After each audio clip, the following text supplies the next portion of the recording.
saya lihat ada seorang pria duduk di kasur, gitu ya.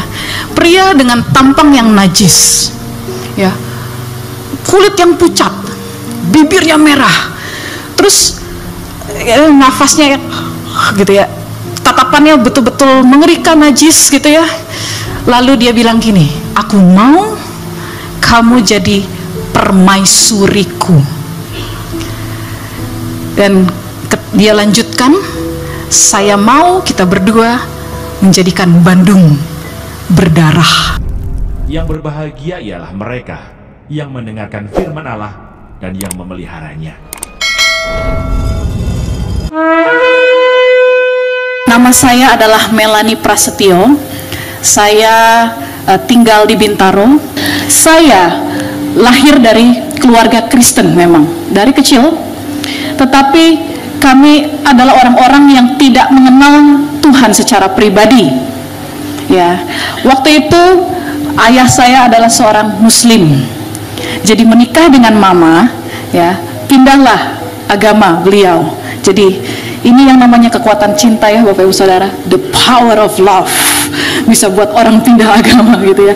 Namun sebetulnya itu hanya karena formalitas, karena setelah itu kebiasaan ayah saya ya masih diteruskan setelah dia berkeluarga. Bahkan ayah saya mengajar satu keluarga untuk melakukan hal-hal yang biasa dia lakukan waktu dia masih beragama Muslim ya. Jadi sekali lagi saya lihat agama itu tidak menyelamatkan gitu ya.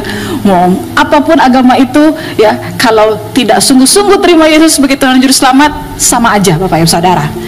Ya.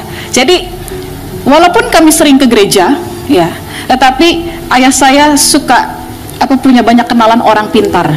Diajaklah kami sekeluarga. Sebetulnya ayah saya itu bukan orang yang jahat. Dia orang yang sangat baik dan bertanggung jawab, mencintai keluarga. Jadi kalau datang ke orang pintar, itu maksudnya bukan buat santet orang atau bukan buat supaya kaya gitu ya. Tidak. Tetapi maksudnya supaya sehat ya, supaya aman dalam perjalanan. Jadi kalau kami datang ke orang pintar, itu biasa kami suka dikasih batu-batu Bapak Ibu Saudara. Oh, warna-warni ya, tapi tenang, ini bukan batu akik, bukan ya. Jadi kalau punya batu akik tidak apa-apa gitu ya. Ini memang batu yang ketika didoakan tiba-tiba muncul, pluk gitu. Nah, ini batu untuk kesehatan ya. Jadi ke gereja kami taruh batu itu di kantong. Ini batu satu lagi untuk aman perjalanan, diluputkan dari kecelakaan dan lain sebagainya. Jadi datang ke gereja, ibadah itu sebetulnya hatinya tidak ke Yesus, tapi ke batu-batu itu. Kami percaya ada hal lain yang bisa melindungi kami. Kami percaya ada hal lain yang bisa memberkati kami. Udah gitu aja. Nah, belum lagi sejak SMP saya hidup juga sudah sembarangan. Bapak Ibu Saudara, saya merokok, saya minum minuman keras, saya pakai narkoba, ya, saya hidup dalam pergaulan yang buruk. Jadi Anda bisa lihat, ya, sekalipun Kristen, ya, sekalipun ke gereja tiap minggu, itu ternyata belum jaminan. Karena apa? Hati yang tahu siapa, gitu enggak? Karena saya hidup hancur sembarangan, ke gereja sih pagi-pagi, setelah itu langsung hancur-hancuran sama teman-teman saya waktu itu. Dan yang namanya saya lihat dari SMP, SMA sampai kuliah, saya hidup seperti itu Bapak Ibu Saudara. Ya, jadi bertambahnya usia itu tidak menjamin hilangnya dosa. Saya baru tahu ternyata yang membuat hilang dosa itu adalah ketika kita terima Yesus Kristus dan Yesus membasuh kita dengan darahnya. Saya baru tahu setelah itu. Saya sampai kuliah, hidup saya terus hancur-hancuran. Nah, pada waktu tahun 2002 Bapak Ibu Saudara, ya, ini peristiwa pokoknya semua pada waktu di Bandung, ya, peristiwa semua pada waktu di Bandung. Tahun 2003 saya baru kembali ke, saya pindah ke Jakarta sekeluarga. Ini tahun 2002. Saya datang ke orang pintar seperti biasa bersama dengan keluarga. Tahun 2001 akhir, Desember. Tiba-tiba orang pintarnya bilang begini, dan bapak itu rumahnya tepat di sebelah kami loh, ya. Jadi cuma sebentar aja kami bisa datang ke sana, sangat mudah. Dan kami lihat orang pintar ini orang yang baik. Kalau orang datang ke sana dia tidak minta bayaran. sembuhin aja gitu ya. Jadi kami terinspirasi sama bapak ini, orang pintar ini. Dan orang pintar ini tiba-tiba berkata sama ayah saya, "Bapak, tahu tidak, anak bapak ini yang paling kecil saya mewarisi titisan nenek moyang dari bapak, ilmu-ilmu. Bapak kelewat, anak bapak yang dapat." Nah, untuk kami sekeluarga itu bukan hal yang buruk. Bahkan kami merasa senang sekali. Saya merasa, wow, bisa jadi orang pintar dong gitu ya.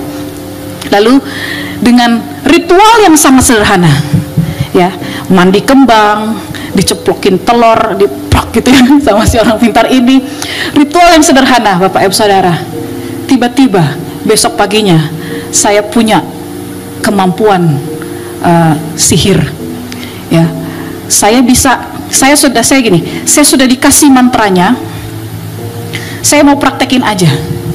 Saya coba dari jarak seperti ini misalnya ya. Saya ambil nih gelas ini. Saya gini aja. Gelasnya yang mendatangi saya, gitu. Waduh, hemat tenaga, gak usah jalan gitu ya. Lalu cepat sekali, ya. Ini peristiwa tahun 2001 di Bandung. Bulan Desember waktu orang sedang merayakan Natal, saya lagi menikmati kemampuan sihir ini, ya. Saya dapat mantra lagi yang baru. Jadi setiap mimpi, ya, saya tidur mimpi saya ketemu sama orang, dikasih mantra, dikasih ilmu, bangun-bangun pengen langsung praktekin gitu, ya. Saya bisa tambah lagi kemampuan. Saya bisa sembuhin orang sakit. Ini sudah standar lah ya, sembuhin orang sakit. Jadi saya praktekin waktu di kampus. Saya waktu itu kuliah di Universitas Kristen Maranatha, ambil sastra Inggris, saya angkatan 2000. Saya coba ke teman saya yang lagi sakit, saya taruh tangan saya, dia sembuh. Wow, gitu ya, keren banget nih gitu ya. Saya bisa sembuhin gitu. Tapi tahu nggak Bapak Ibu Saudara, saya sebetulnya tidak menyembuhkan. Saya hanya pindahin sakitnya ke bagian tubuh yang lain, ya. Karena ternyata iblis itu nggak pernah menyembuhkan. Iblis nggak bisa nyembuhin Bapak Ibu Saudara. Tinggal tunggu waktu aja sampai sakit itu muncul dari tempat lain. Ya, jadi kalau orang datang dari orang pintar dukun, saya sembuh, bohong. Sebetulnya sedang itu dipindahin penyakitnya ke bagian yang lain. Ya, itu yang saya lakukan. Ya, lalu dapat lagi kemampuan yang baru. Saya bisa pergi dari satu tempat ke tempat yang lain, satu detik gitu Bapak Saudara. Wow, cepat sekali, mengedipkan mata dan ketika mukanya kembali, cepat sebut mantranya, langsung di tempat lain. Ya, wah asik ya. Hemat ongkos bensin. Ibarat dari Bintaro ke sini tinggal gitu, sampai aja di tempat parkir gitu ya. Nah Bapak Ibu Saudara, buat saya pergi gini ya, sedetik itu kayaknya keren banget. Tapi saya baru tahu di Timor ya, ada suku Alor namanya, dan suku apa lagi di Ambon juga ada. Ternyata terbang kayak gini biasa saja buat mereka. Ya, ilmu seperti ini biasa aja buat mereka, tapi buat saya waktu itu, aduh, keren sekali ya. Lalu bisa lagi saya punya kemampuan untuk bisa berbicara dengan orang-orang yang sudah mati, yang sudah meninggal, keluarga saya. Nah, Anda lihat Bapak Ibu Saudara, saya bermain-main dengan kuasa gelap, saya bermain-main dengan dosa, dan saya yang buka celah itu sendiri untuk iblis memporak-porandakan kehidupan saya. Ya, dan setelah itu tahun 2002, tahun depannya ya 2002 awal, saya sedang melakukan perjalanan pulang ke rumah dari kampus. Saya kaget begitu saya masuk ke kamar saya lihat ada seorang pria duduk di kasur gitu ya. Pria dengan tampang yang najis, ya, kulit yang pucat, bibirnya merah, terus nafasnya gitu ya, tatapannya betul-betul mengerikan, najis gitu ya. Lalu dia bilang gini, aku mau kamu jadi permaisuriku. Dan dia lanjutkan, saya mau kita berdua menjadikan Bandung berdarah. Ya, saya langsung merinding, saya ketakutan, saya usir itu laki-laki dari kamar saya. Pergi kamu. Ya, bukan dalam nama Yesus ya, cuma usir biasa Bapak Ibu Saudara. Pergi kamu, gitu ya. Hilang dia. Tapi setelah dia hilang, saya langsung gak tenang, gelisah. Sampai kira-kira 4 hari kemudian, ya, ketika saya lagi di kampus, lagi jalan bersama dengan teman saya, seperti ada tangan yang besar mendorong saya dari belakang dan saya dijedukan ke tembok. Boom, gitu. Semuanya tertawa. Mereka pikir saya ini kejeduk gitu ya, nggak sengaja. Tapi saya tahu, saya ini bukan kejeduk, saya didorong gitu. Dan semakin lama semakin parah. Dijedukan ke sana, dijedukan ke sini sampai akhirnya bonyok-bonyok, berdarah-berdarah, pecah pelipis saya di mana-mana, hidung retak, ya, dan semuanya akhirnya melihat saya ini sebagai wanita yang sedang diganggu oleh iblis. Nah, ada satu waktu di kampus nih ya, di dalam kelas, Anda bisa cek ya, Bapak Ibu Saudara, di kampus Universitas Kristen Maranatha, kejadian tahun 2002, dan sampai sekarang saya masih akrab dengan dosennya. Waktu saya lagi duduk di depan di kelasnya, kan kalau di kampus tempat kursinya ada meja gitu ya untuk menulis ya. Tiba-tiba kursi itu melayang di tengah-tengah kelas gitu ya, tengah-tengah perkuliahan. Teman-teman saya semua berteriak, mereka menghindari saya, sedangkan saya mencoba untuk turun dari kursi itu, tapi kursinya naik sambil gini-gini nih, goyang naik terus makin lalu ada teman-teman saya yang pria memberanikan diri untuk maju dan menahan kursi itu, dan akhirnya saya bisa dengan susah payah keluar dari kursinya. Saya turun dan mereka lepaskan kursinya terus naik ke atas dan bang, menabrak ceiling, plafon ini. Lalu dosennya terdiam dan berkata, "Oke, mari kita semua pulang ya." Kelas diberhentikan saat itu juga, semuanya pulang dan pembicaraannya sampai kemana-mana, akhirnya sampai ke rektor. Wah, heboh sekali waktu itu, dan rektor bahkan sampai memberikan saran kepada setiap dosen, sekarang sebelum mulai kuliah, ajak semua murid untuk berdoa sesuai agama dan keyakinan yang masing-masing gitu ya. Jadi sangat parah waktu itu dan sangat gempar. Dan ada satu waktu Bapak Ibu Saudara, di kulit saya waktu itu muncul kayak panas. Saya rasa kayak dibakar ya, tangan saya yang sebelah kiri ini. Lalu tiba-tiba kan kayak ada luka kering, tulisannya Bapak Ibu Saudara, Satan. Waktu itu pendoa syafaat di satu gereja bawa handycamnya, dia rekam itu tulisan ini, Satan, sampai goyang-goyang gini, gemeteran ya. Dan bukan hanya keluar di tangan saya yang sebelah kiri, di bagian tubuh saya yang lain, Satan. Jadi kayak apa ya, kayak sapi yang dicap gitu loh, dan luka bakar gitu ya, sampai di wajah saya juga ada. Parah sekali Bapak Ibu Saudara. Jadi Anda bisa lihat apa yang terjadi ketika kita coba main-main sama kuasa jahat ya. Dan banyak sekali hal-hal yang buruk, hal-hal yang mengerikan yang saya alami waktu itu oleh karena kebodohan saya sendiri gitu ya. Tetapi saya mengucap syukur bahwa Tuhan itu Tuhan yang luar biasa. Tuhan kita Yesus Kristus Tuhan yang sangat dahsyat Bapak Ibu Saudara ya. Saya percaya bahwa kalau ada orang berkata ini adalah cara Tuhan supaya kamu sekeluarga bertobat, saya nggak percaya itulah Bapak Ibu Saudara ya. Kayaknya Tuhan kurang kreatif bikin saya menderita dulu baru saya bertobat ya. Yang saya tahu adalah, saya percaya ini terjadi gara-gara kesalahan saya sendiri, titik.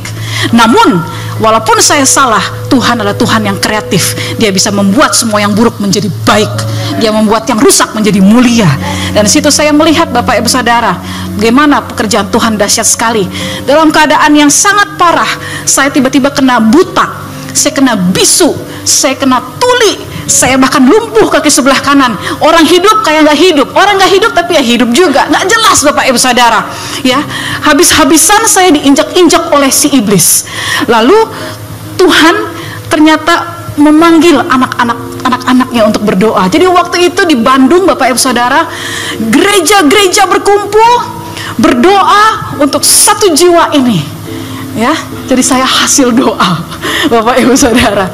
Tiba-tiba ada yang datang ke rumah, "Om, Tante, saya dengar tentang anak Om dan Tante. Kami dari gereja ini, kami dari gereja ini, dari persekutuan ini, persekutuan itu, dari komunitas ini, komunitas itu." Pokoknya banyak sekali anak-anak Tuhan datang ke rumah saya berdoa untuk saya. Kumpul di sana. Di situ saya melihat orang, kalau ada lagu berkata, "Ku tak pandang dari gereja mana," di situ saya lihat langsung. Mereka tidak lihat, ada yang dari, bahkan ada yang dari Katolik, ada yang dari Advent, ada yang pokoknya mereka punya kerinduan berdoa untuk saya gitu. Mereka bahkan yang nggak percaya maka sepakat di dalam nama Yesus berdoa untuk saya. Bapak Ibu Saudara ya, luar biasa sekali, Tuhan Yesus dahsyat. Dan firman Tuhan berkata, 2-3 orang berkumpul di dalam nama Yesus, maka yang hadir di situ siapa? Hanya Yesus, nggak ada yang lain, bukan iblis. Amin. Hanya Yesus yang ada di tengah-tengah kita, tidak ada iblis. Amin, Bapak Ibu Saudara. Ya, dan di mana ada Roh Allah, di situ ada kemerdekaan. Saya mengalami kemerdekaan satu persatu, ya. Dan Bapak Ibu Saudara, pada waktu saya mulai pulih, saya coba masuk lagi ke kelas. Ketika saya lagi di kelas, Bapak Ibu Saudara, itu mulai penglihatan-penglihatan yang menyeramkan. Setan berterbangan, ya, gitu ya, nyerem-nyeremin gitu ya. Dan akhirnya apa? Saya langsung down lagi, saya langsung ketakutan lagi. Kemana saya pergi? Saya lihat setan di situ, saya lihat setan di sana. Saya jadi imannya jadi ciut lagi karena ketakutan lihat setan. Ya, berdasarkan pengalaman saya, aduh kalau lihat setan itu nggak enak. Tapi saya suka ketemu sama anak-anak Tuhan yang nggak tahu ya, bangganya setengah mati gitu kalau dia bisa lihat setan. Wah, saya bisa lihat setan, kuntilanak, pocong, kasih tahu ke orang, saya bisa lihat gitu. Saya baru tahu ternyata ketika saya belajar, ternyata nggak ada karunia lihat setan. Setan itu ditengking di dalam nama Yesus, Bapak Ibu Saudara. Ya, firman Tuhan aja bilang, yang berkemah di sekeliling orang percaya adalah malaikat. Paling nggak yang lihat malaikat lah, oh lihat setan gitu ya. Nah, setelah itu Bapak Ibu Saudara, saya mulai ciut lagi, saya mulai down lagi. Tetapi Tuhan terus bekerja, Tuhan terus menyatakan kuasanya dalam kehidupan saya. Saya mau lompat di saat saya masih ingat ketika saya cerita saya pergi dari satu tempat ke tempat yang lain 1 detik itu ya, akhirnya iblis pakai. Nah, saya tiba-tiba nih ya di kamar mandi di rumah saya hilang ya, saya hilang, saya lagi mandi, setelah selesai mandi saya tiba-tiba kok ada tempat lain, saya di mana ini gitu.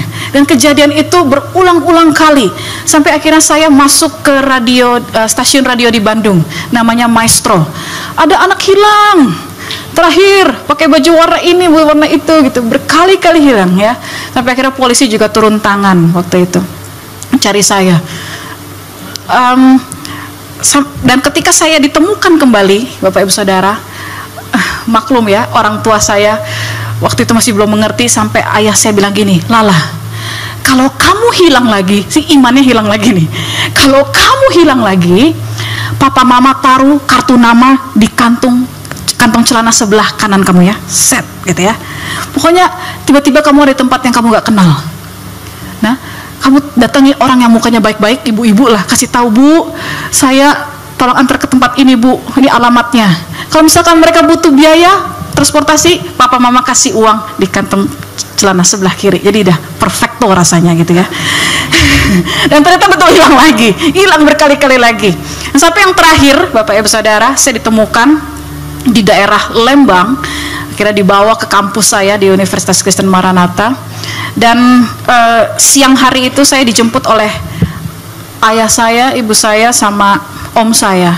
Sudah didoakan, lalu masuk ke mobil. Saya udah lelah, badannya udah capek, gak karuan ya.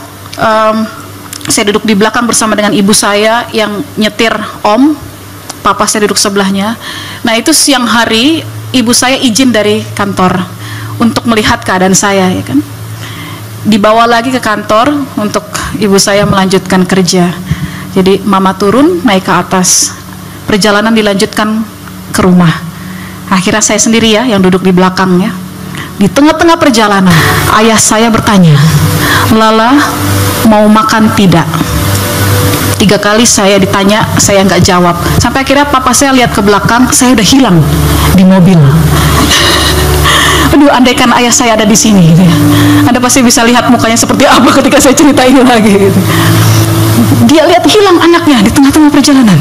Nah, pada waktu itu saya tiba-tiba sadar ada di tempat lain, bukan di mobil, tapi saya ada di dalam rumah yang besar, rumah yang mewah, dan saya dikelilingi oleh orang-orang ya yang kayak tangan menyembah begini, dan mereka berkata, ratu.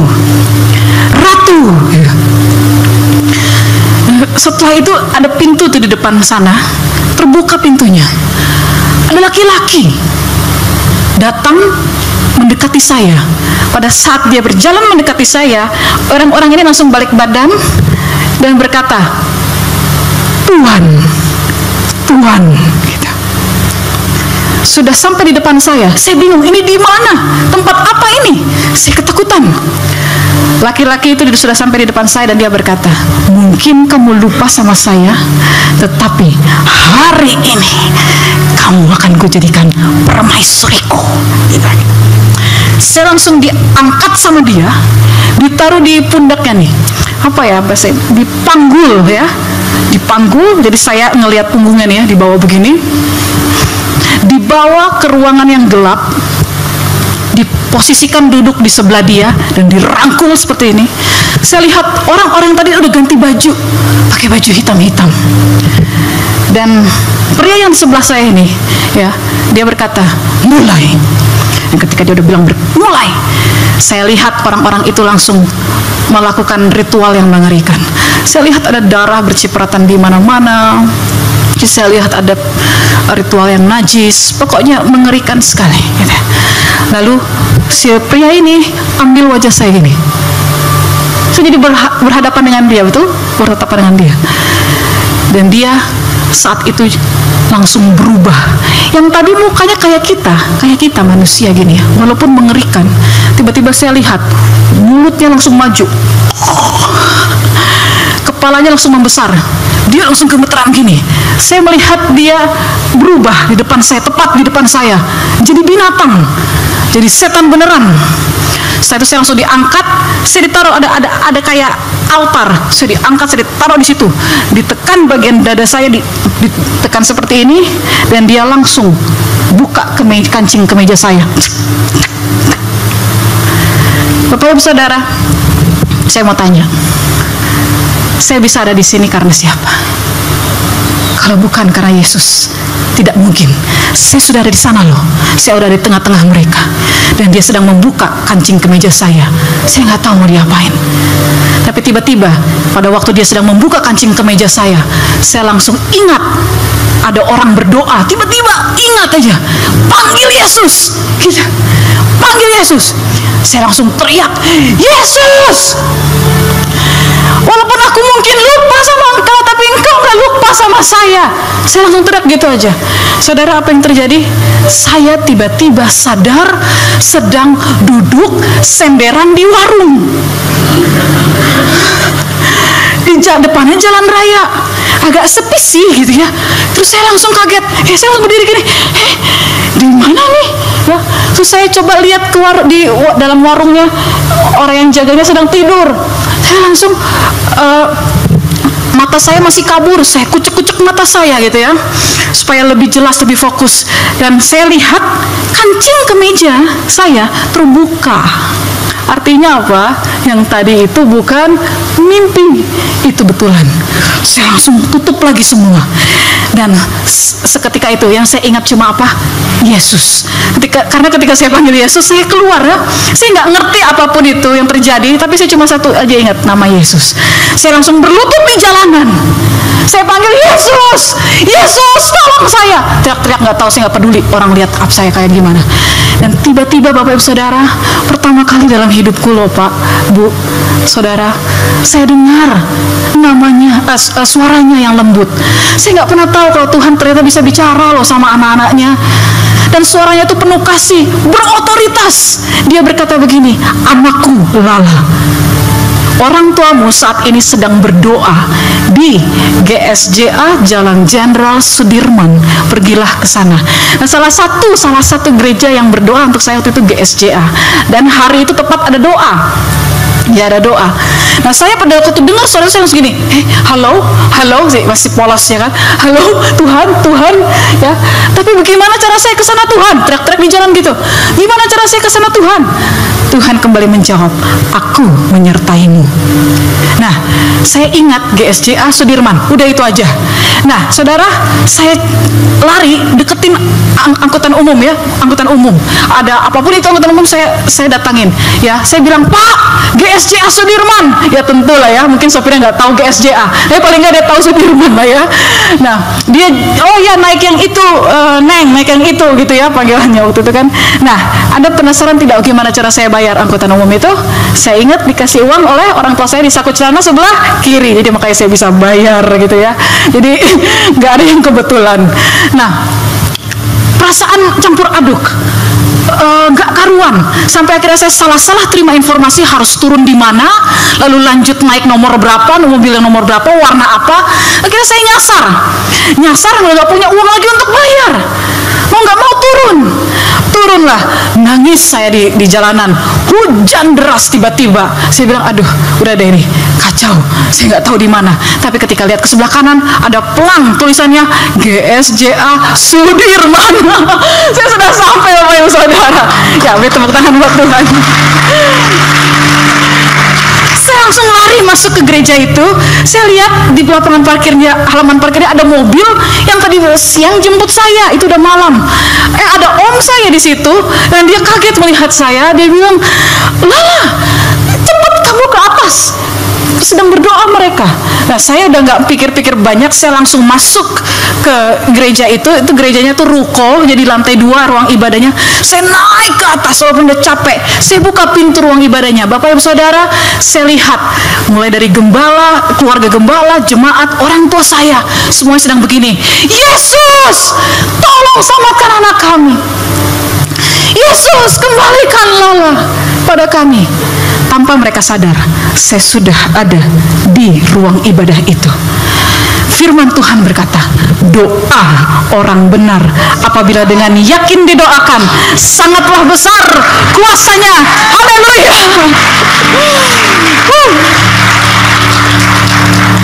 Dan ketika mereka sadar saya sudah sampai di ruang ibadah, mereka langsung datang memeluk saya. Yang main keyboard itu adalah dosen saya, dia juga udah nggak tahan pengen peluk saya, pengen selesaiin main pianonya gitu ya. Jadi karena mereka sukacita sekali saya selamat sampai di tempat itu, nggak tahu gimana caranya. Setelah ibadah selesai, ibadah doa itu selesai, saya dibawa turun ke bawah. Saya dipegang sebelah kanan oleh ibu saya, sebelah kiri oleh dosen saya. Sampai ke bawah, Bapak Ibu Saudara, saya lihat ada sinar yang begitu luar biasa. Di dalam sinar itu ada seorang pria. Dan saya lihat ini jemaat udah siap-siap nih jagain saya.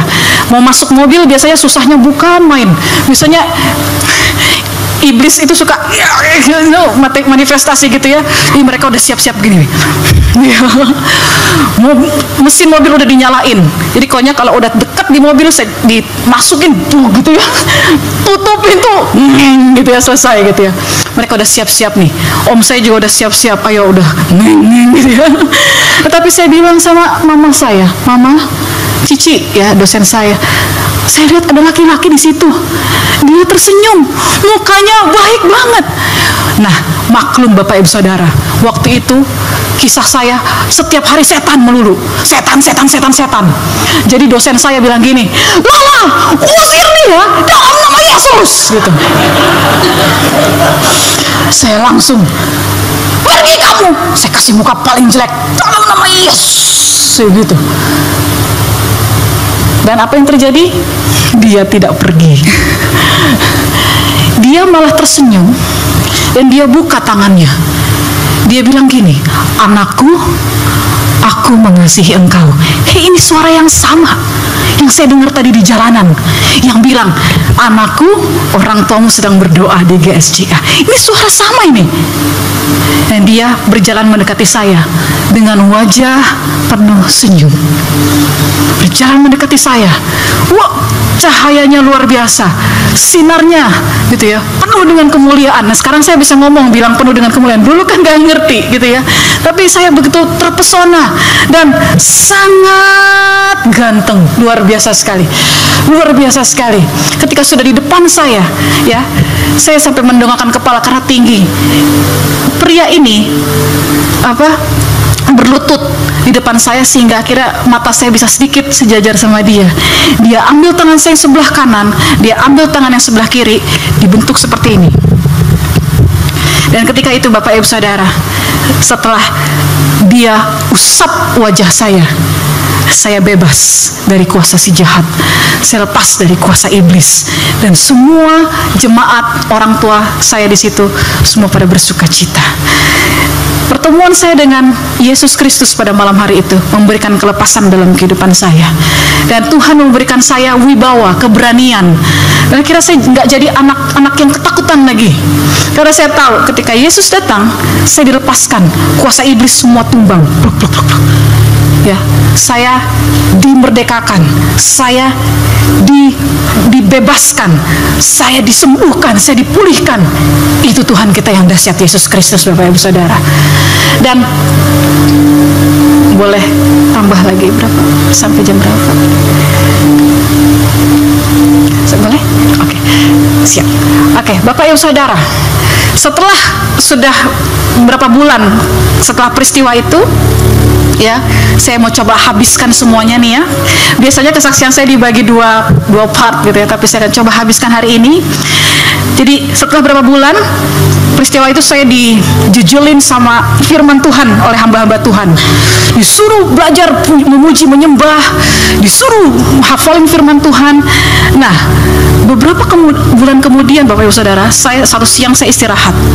Saya tiba-tiba ngerasa lagi, rasa takut. Kok kayak saya ngerasain setan lagi ya? Saya langsung berdoa. Waktu itu saya sudah dapat karunia berbahasa roh. Saya berdoa di dalam bahasa roh, ya. Dan tiba-tiba ada mata di depan saya, mata merah, dan dia berkata, "Aku mau kamu hari ini datang ke hotel." Lalu saya tahu, ya binatang ini lagi gitu ya, si Lucifer lagi gitu kan ya. Ini yang orang-orang katakan kepada saya, ini namanya Lucifer. Saya berkata sama dia, "Pergi kamu dalam nama Yesus." Nah, kali ini dia betul-betul hilang. Saya langsung lega. Aduh Tuhan, terima kasih, dia hilang. Saya berdoa di kamar setelah itu, dan tiba-tiba saya dengar suaranya lagi, suara Tuhan yang begitu merdu, penuh kasih dan berotoritas. "Anakku Lala, pergi datangi dia di hotel itu, dan lihat aku yang berperang bagi kamu." Saya kaget. Tetapi kasih Tuhan mendominasi segala perasaan saya dan pikiran saya, sehingga akhirnya saya bilang gini, "Tuhan, aku yakin ini yang terakhir, nggak akan ada lagi." Ya. Saya berdoa, saya terus, bahkan saya menangis. Dan ketika saya membuka mata, ada cahaya. Saya lihat di depan saya ada malaikat. Ya, malaikat dalam rupa wanita. Malaikat nggak punya jenis kelamin ya Bapak Ibu Saudara, tapi dia menunjukkan saya, muncul di depan saya dengan rupa wanita. Dan dia berkata seperti ini, "Lala, di kamar kamu ini ada berlaksa banyaknya tentara sorga. Pergi ke hotel itu dan lihat Tuhan yang berperang bagi kamu." Saya muter gini, mana ya gitu ya. Gak ada tuh gitu, saya lihat. Lalu dia hilang ya. Saya keluar kamar, saya kasih tahu sama ayah saya. Saya bilang gini, "Papa, anterin aku ke hotel ini Pak." "Mau ngapain?" "Saya mau ketemu setan." Langsung bapak saya, "Tidak boleh." Ya, akhirnya dengan proses yang cukup lama, akhirnya papa saya mau. Ya, kami berdoa, ayah saya menangis sambil berdoa, akhirnya masuk mobil dan dan ayah saya cuma bilang gini, Tuhan, dia anakmu, aku percaya dia anakmu, engkau yang jaga. Papa saya nyetir sama masih nangis ya. Dan tapi belum ke hotel, kami mampir dulu ke kantor mama saya. Nah, ini yang lebih susah lagi ya. Saya mau minta restu dari mama, doanya juga gitu. Mama turun dari kantor, masuk ke mobil, ada apa gitu. Ma, saya mau ketemu setan gitu. Mama lebih nggak mau lagi, nggak boleh, jangan gitu ya. Tapi akhirnya dibantu oleh ayah saya, udahlah kita percaya aja, taat aja, kita nggak ngerti, taat aja sama Tuhan. Apa yang terjadi kita percaya Tuhan yang jaga. Berdoa lagi bertiga, menangis di dalam mobil. Mama kembali lagi kerja. Setelah itu kami ke kantor, kami ke hotel ya. Bapak Ibu Saudara, Anda bisa bayangkan gimana perasaan ibu saya dalam keadaan apa itu, hatinya harus lanjut kembali bekerja. Tapi Tuhan kita adalah Tuhan yang baik, yang memelihara anak-anaknya. Sampai di hotel itu Bapak Ibu Saudara, saya turun, saya bilang, Papa nanti jemput saya ya, saya percaya saya masih hidup nanti gitu ya. Papa saya langsung kembali mengemudikan mobilnya, dan saya masuk ke dalam hotelnya. Masuk ke hotel, saya terus berbahasa roh. Gemeteran, keringat dingin, ada apa nih ya gitu. Saya duduk di lobi, di kursi, di sofanya. Saya berdoa berbahasa roh. Saya percaya Yesus kau ada di sini. Tiba-tiba ada yang menolong saya. Ibu Lala, saya kaget. Kirain setan, bukan, ternyata manusia gitu ya. Dan dia bilang gini, maaf Bu, ibu ditunggu di restoran di bawah ya, ikuti saya gitu. Saya jalan ikuti dia, terus berbahasa roh. Dia sampai yang bingung, apa sih ini orang gitu ya. Saya masuk ke restoran itu, ternyata mereka sudah booking satu ruangan VIP room ya. Nah, saya masuk ke situ, ditutup pintunya, ada meja bundar dengan 8 kursi. Saya duduk di kursi nomor 1. Bapak Ibu perhatikan ya, kursi nomor 1. Kursi nomor 2, 3 sebelah saya ya. 4, 5 berhadapan, 6, 7 dan 8 yang di depan saya. Tiba-tiba ada orang masuk, 4 orang. Ya, saya lihat, mereka ini dari luar negeri nih, bule gitu ya. Ya, dan mereka memperkenalkan diri dari Eropa lah gitu ya. Lalu mereka duduk di kursi nomor 4, 5, 6, 7. Gak ada yang duduk di kursi nomor 2, 3 samping saya. Nah, saya bingung, siapa mereka ini gitu ya. Lalu mereka memperkenalkan diri, mereka adalah orang-orang yang memiliki posisi atau jabatan di gereja setan. Ya, mereka bilang dari daerah Eropa. Jadi lumayan lah Bapak Ibu Saudara. Saya sastra Inggris di Universitas Kristen Maranatha, lumayan bisa nyambung dikit pas ngomong sama mereka gitu ya.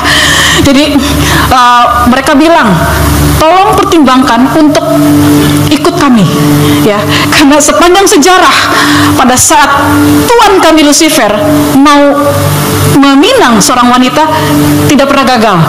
Kamu satu-satunya yang gagal. Pertimbangkan gitu ya, untuk ikut.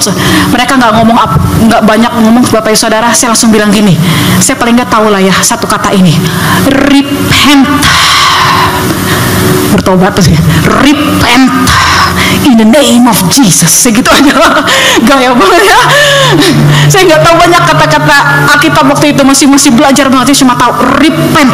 Mereka bicara lagi, saya bilang repent, bertobat gitu ya.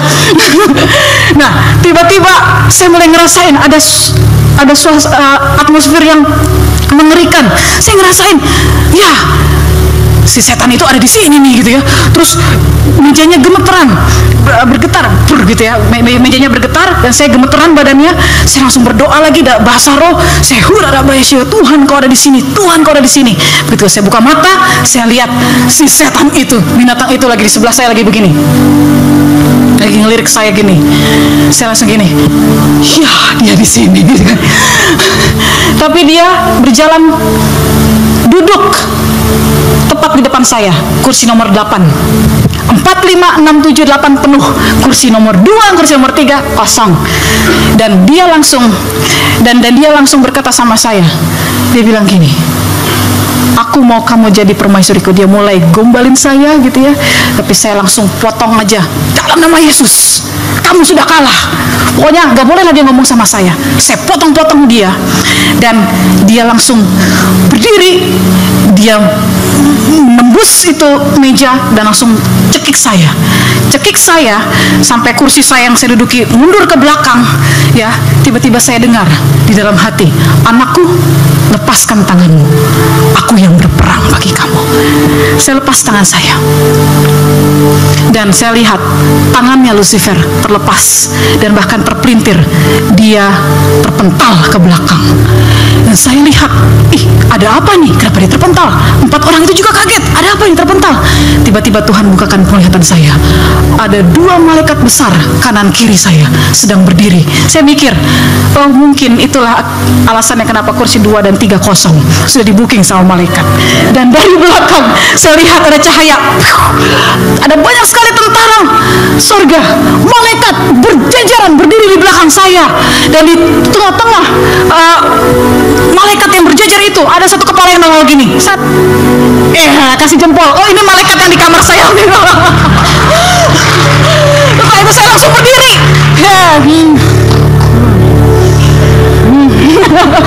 Langsung Lucifer tiba-tiba berdiri lagi dan dia bilang, belum berakhir di sini, dia hilang. Saya nggak peduli Lucifer mau bilang belum berakhir, belum selesai. Tapi yang saya tahu, ada pribadi di kayu salib yang berkata, sudah selesai, iblis sudah kalah, kutuk sudah dikalahkan, sakit penyakit sudah ditanggung olehnya. Haleluya. Setelah itu saya ditoel sama si malaikat, sudah cukup waktumu. Saya mau keluar, tiba-tiba saya berhenti, saya balik badan gini lagi, repent, masih belum puas ya. Lalu ditoel lagi sama malaikat, sudah, ayo pergi keluar. Saya keluar, berpapasan sama satpam yang turun ke bawah, karena waktu itu agak bising ya, mereka mau tanya ada apa. Saya lari ke atas, saya ke lobi, dan ternyata hotel ini bersebelahan dengan mall di Bandung ya, dan ada lorong kecil yang mempermudah pengunjung hotel bisa ke mall itu. Nah, saya lari sampai di lorong kecil itu dan saya beristirahat. Saya bilang, Tuhan, saya nggak percaya apa yang terjadi. Tiba-tiba malaikat-malaikat itu berdatangan kembali dan mereka berkata, Lala, sampaikan kisah ini kepada orang-orang yang kamu temui dan katakan pada mereka, Tuhan yang berperang bagi mereka. Ibrani pasal 3. Yesus lebih tinggi dari Musa. Sebab itu, hai saudara-saudara yang kudus, yang mendapat bagian dalam panggilan surgawi, pandanglah kepada Rasul dan Imam besar yang kita akui, yaitu Yesus, yang setia kepada Dia yang telah menetapkannya, sebagaimana Musa pun setia dalam segenap rumahnya. Sebab ia dipandang layak mendapat kemuliaan lebih besar daripada Musa, sama seperti ahli bangunan lebih dihormati daripada rumah yang dibangunnya. Sebab setiap rumah dibangun oleh seorang ahli bangunan, tetapi ahli bangunan segala sesuatu ialah Allah. Dan Musa memang setia dalam segenap rumah Allah sebagai pelayan untuk memberi kesaksian tentang apa yang akan diberitakan kemudian. Tetapi Kristus setia sebagai anak yang mengepalai rumahnya, dan rumahnya ialah kita, jika kita sampai kepada akhirnya teguh berpegang pada kepercayaan dan pengharapan yang kita megahkan. Binasa karena murtad. Sebab itu, seperti yang dikatakan Roh Kudus, pada hari ini, jika kamu mendengar suaranya, janganlah keraskan hatimu seperti dalam kegeraman pada waktu pencobaan di padang gurun, di mana nenek moyangmu mencobai aku dengan jalan menguji aku, sekalipun mereka melihat perbuatan-perbuatanku 40 tahun lamanya. Itulah sebabnya aku murka kepada angkatan itu dan berkata, selalu mereka sesat hati, dan mereka tidak mengenal jalanku.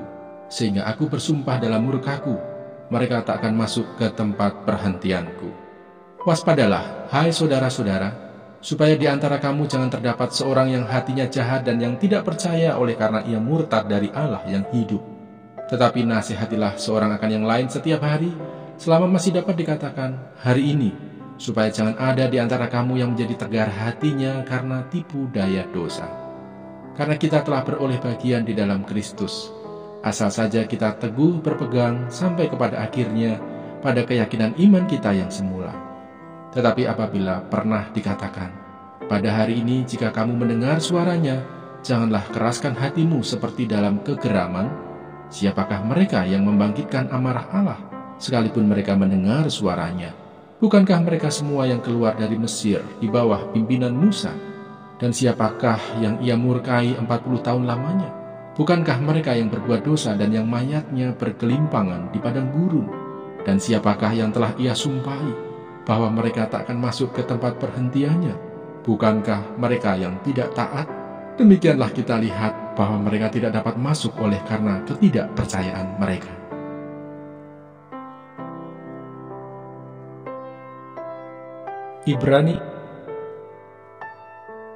Ibrani pasal 4. Hari perhentian yang disediakan Allah. Sebab itu, baiklah kita waspada, supaya jangan ada seorang di antara kamu yang dianggap ketinggalan, sekalipun janji akan masuk ke dalam perhentiannya masih berlaku. Karena kepada kita diberitakan juga kabar kesukaan, sama seperti kepada mereka. Tetapi firman pemberitaan itu tidak berguna bagi mereka, karena tidak bertumbuh bersama-sama oleh iman dengan mereka yang mendengarnya. Sebab kita yang beriman akan masuk ke tempat perhentian seperti yang ia katakan, sehingga aku bersumpah dalam murkaku, mereka takkan masuk ke tempat perhentianku. Sekalipun pekerjaannya sudah selesai sejak dunia dijadikan. Sebab tentang hari ketujuh pernah dikatakan di dalam suatu nas, dan Allah berhenti pada hari ketujuh dari segala pekerjaannya. Dan dalam nas itu kita baca, mereka tak akan masuk ke tempat perhentianku. Jadi sudah jelas bahwa ada sejumlah orang akan masuk ke tempat perhentian itu, sedangkan mereka yang kepadanya lebih dahulu diberitakan kabar kesukaan itu tidak masuk karena ketidaktaatan mereka. Sebab itu ia menetapkan pada suatu hari, yaitu hari ini, ketika ia setelah sekian lama berfirman dengan perantaraan Daud seperti dikatakan di atas. Pada hari ini, jika kamu mendengar suaranya, janganlah keraskan hatimu. Sebab andai kata Yosua telah membawa mereka masuk ke tempat perhentian, pasti Allah tidak akan berkata-kata kemudian tentang suatu hari lain. Jadi masih tersedia suatu hari perhentian, hari ketujuh bagi umat Allah. Sebab barang siapa telah masuk ke tempat perhentiannya, ia sendiri telah berhenti dari segala pekerjaannya, sama seperti Allah berhenti dari pekerjaannya. Karena itu baiklah kita berusaha untuk masuk ke dalam perhentian itu, supaya jangan seorang pun jatuh karena mengikuti contoh ketidaktaatan itu juga. Sebab firman Allah hidup dan kuat dan lebih tajam daripada pedang bermata dua manapun. Ia menusuk amat dalam sampai memisahkan jiwa dan roh, sendi-sendi dan sumsum. Ia sanggup membedakan pertimbangan dan pikiran hati kita. Dan tidak ada suatu makhluk pun yang tersembunyi di hadapannya, sebab segala sesuatu telanjang dan terbuka di depan mata Dia, yang kepadanya kita harus memberikan pertanggungan jawab. Yesus sebagai imam besar. Karena kita sekarang mempunyai imam besar agung yang telah melintasi semua langit, yaitu Yesus, Anak Allah. Baiklah kita teguh berpegang pada pengakuan iman kita. Sebab imam besar yang kita punya bukanlah imam besar yang tidak dapat turut merasakan kelemahan-kelemahan kita. Sebaliknya sama dengan kita, ia telah dicobai, hanya tidak berbuat dosa. Sebab itu, marilah kita dengan penuh keberanian menghampiri tahta kasih karunia, supaya kita menerima rahmat dan menemukan kasih karunia untuk mendapat pertolongan kita pada waktunya.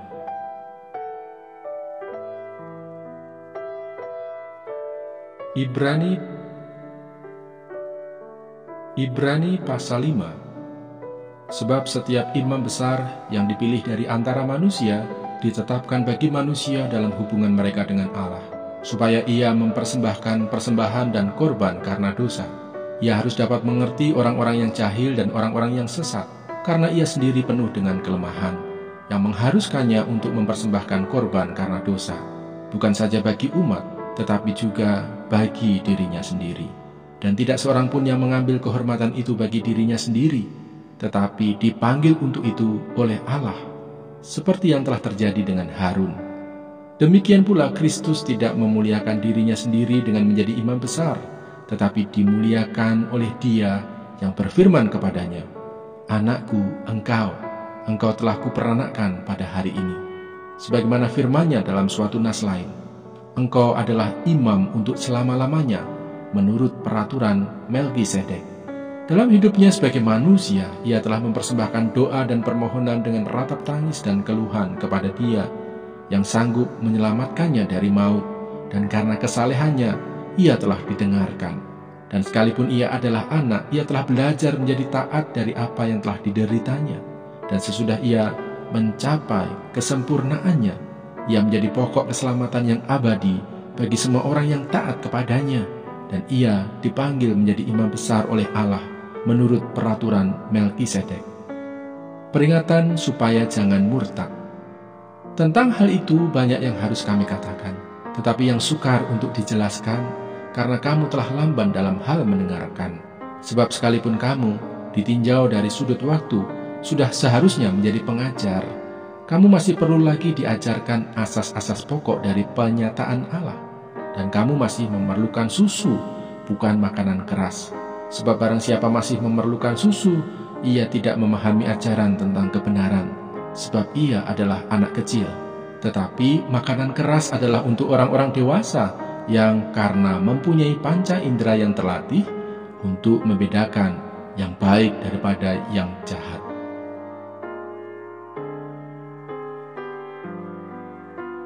Ibrani pasal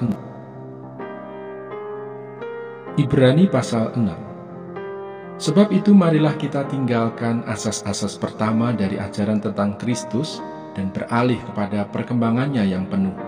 Janganlah kita meletakkannya lagi dasar pertobatan dari perbuatan-perbuatan yang sia-sia dan dasar kepercayaan kepada Allah, yaitu ajaran tentang pelbagai pembaptisan, penumpangan tangan, kebangkitan orang-orang mati, dan hukuman kekal. Dan itulah yang akan kita perbuat jika Allah mengizinkannya.